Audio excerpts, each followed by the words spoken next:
بسم الله الرحمن الرحيم. أعزائي طلبة وطالبات الصف الأول الثانوي، أهلا وسهلا بكم في محاضرة جديدة سريعة على بعض الحاجات اللي فاتت في المنهج.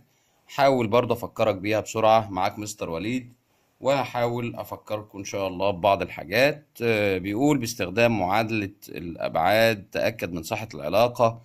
ال V بتساوي جذر التربيعي لل G في ال R، حيث ال V هي السرعة التي يتحرك بها قمر صناعي في دورانه حول الأرض، وال G عجلة الجاذبية الأرضية، وال R هي نصف قطر المدار الذي يتحرك فيه القمر.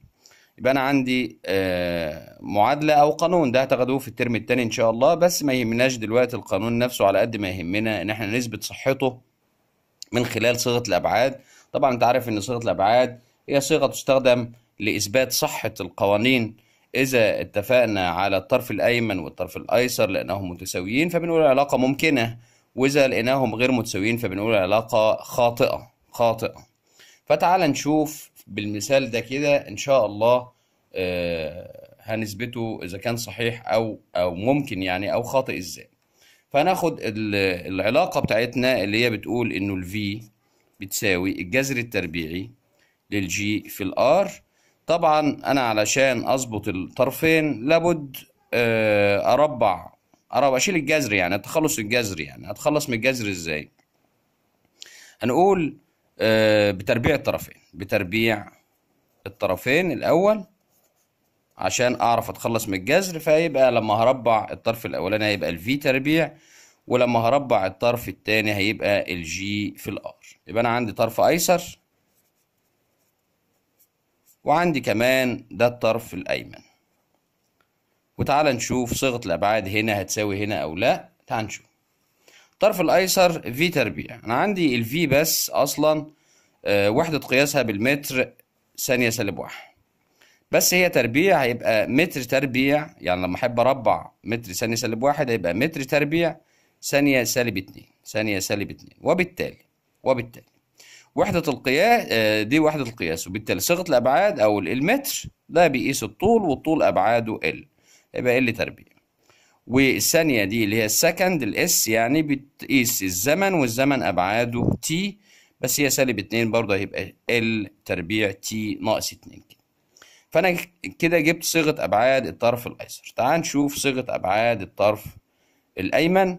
أنا عندي الطرف الأيمن مضروب العجلة اللي هي صيغة وحدة قياسها متر في ثانية سالب اتنين، وعندي الآر ده نصف قطر، والنصف القطر ده طول بيتقاس برضو بالمتر، يبقى متر. يبقى عندي وحدة القياس عموما هتبقى متر تربيع ثانية سالب اتنين، وهتبقى بالتالي صيغة الأبعاد المتر بيقيس طول، والطول أبعاده ال تربيع، وهنا الثانية بتقيس تايم اللي هو الزمن، وبرضه هنا سالب اتنين يبقى برضه التي ناقص اتنين. لو انت ملاحظ ان هتبقى صيغة ابعاد الطرف الايمن بتساوي صيغة ابعاد الطرف الايسر، يبقى اذا العلاقة ممكنة.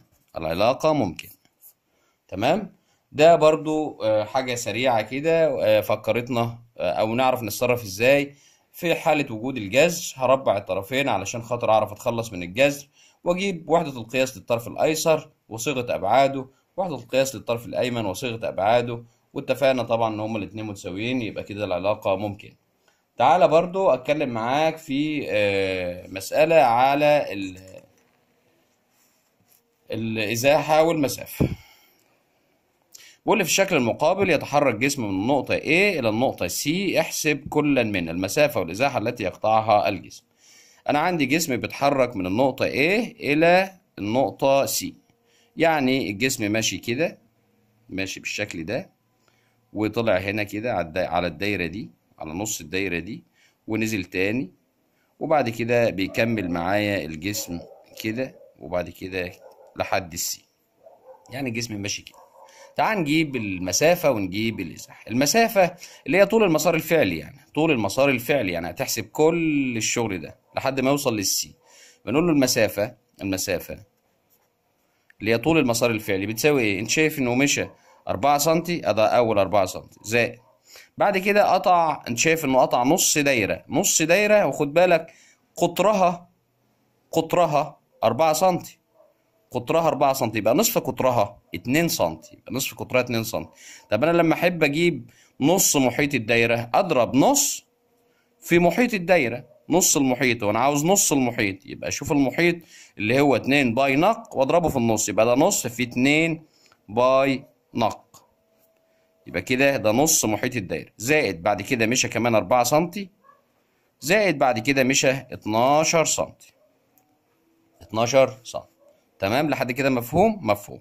لو جيت تجمع ادي الاربعة واربعة 8 و12 يبقى ده كده 20 سنتي، يبقى انا كده طلع لي ادي هيساوي 20 زائد اللي هو، تعال نصفي بقى اللي هو نص في محيط الدايرة، النص يروح مع الاتنين اتبقى لي باي نق، باي نق. طيب هي الباي اصلا ب22 على 7، والنق انا قلت لك القطر كله كان ب4، يبقى نصف القطر اكيد ب2 زائد ال20 بتاعتي موجودة اهيت، يبقى بتساوي ايه بقى؟ تعال نحسبها على الآلة الحاسبة كده، ادي 44 على 7 اللي هي 2 في 22 على 7 زائد ال20، تطلع معاك بايه بقى؟ تعال نشوف كده، ادي ال 44 على 7 تساوي زائد ال20 سنتي التانيين يساوي 26.2 سنتي أو 3/10، 26.28% بالظبط، يبقى 26.28 سنتي، دي المسافة، دي المسافة. طيب تعالى بعد كده نجيب الإزاحة، نجيب الإزاحة إزاي؟ بص، هو مشى من A لغاية C، يبقى أنت من نقطة البداية لنقطة النهاية تقوم واخد خط مستقيم كده، خط مستقيم من نقطة البداية أهي من ال A لغاية C، تمام اللي هو ده. طب انت شايف ده ايه؟ ده هتلاقيه وتر في مثلث قائم الزاويه، وتر في مثلث قائم الزاويه، يبقى انت عندك الازاحه اللي هي AC، هنسمي الازاحه AC، وتبدا تجيبها. عندك ضلع ب 12، والضلع ده بكام بقى؟ الضلع ده ادي 4 وادي 4 وادي 4، الضلع ده كله 12 برضه، 4 و4 8 و4 12، يبقى انا عندي ضلعي القايمه ب 12 سنتي، يبقى انا عاوز الازاحه اللي هي نقول AC بتساوي الجذر التربيعي للاي بي اهو، للاي بي كله زائد البي سي كله بس تربيع، الاي بي تربيع زائد البي سي تربيع، يبقى بتساوي الجذر التربيعي ل 12 تربيع زائد 12 تربيع بتساوي 12، طبعا هناخد منهم واحدة ونقول جذر عددهم جذر 2، 12 جذر ايه؟ جذر 2، 12 جذر 2، ما تنساش برضو انها بالسنتي، والاتجاه بتاعها من A ل C، والاتجاه بتاعها AC، تمام كده؟ 12 جذر 2 تقدر تصفيها كمان على الآلة الحاسبة لو انت عاوز، يعني تصفي ال 12 جذر 2 وتجيب رقم معين يعني. تمام؟ يعني ممكن نعملها كده، ادي مش عارف بقى الآلة باينة قدامك، ادي جذر 2 اهو في 12 تساوي 19 16 و97%، 16 يعني بتساوي اهو 16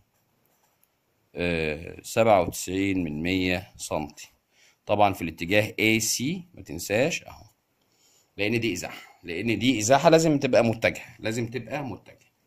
وبكده اكون فكرتك بسرعه في فيديو لا يتعدى يعني 10 دقايق، فكرتك بسرعة بحاجتين مهمين قوي بيقابلونا في الامتحانات، المسافة والإزاحة، وكمان المسألة اللي كانت قبل كده اللي هي كانت صيغة الأبعاد، حاجات مهمة جدا، حاجات مهمة جدا لازم تاخد بالك منها، وكانت نازلة في بعض الأوراق اللي بتنزل على النت، فأنا قلت أساعدك في أي حاجة من الحاجات اللي بتنزل على النت دي، وهحاول برضو أعمل لك فيديو تاني النهاردة برضو على حاجتين مهمين كده، يعني أختار حاجات مهمة تكون انت مش واخد بالك منها واحاول اساعدك فيها ان شاء الله. كان معاكم مستر وليد، والسلام عليكم ورحمة الله وبركاته. ما تنسوش تدعموا القناة يا جماعة بلايك وتشاركوها بين اصحابكم وزمايلكم ان شاء الله، وربنا ينجحكم ويوفقكم بإذن الله، والسلام عليكم ورحمة الله وبركاته، مع السلامة.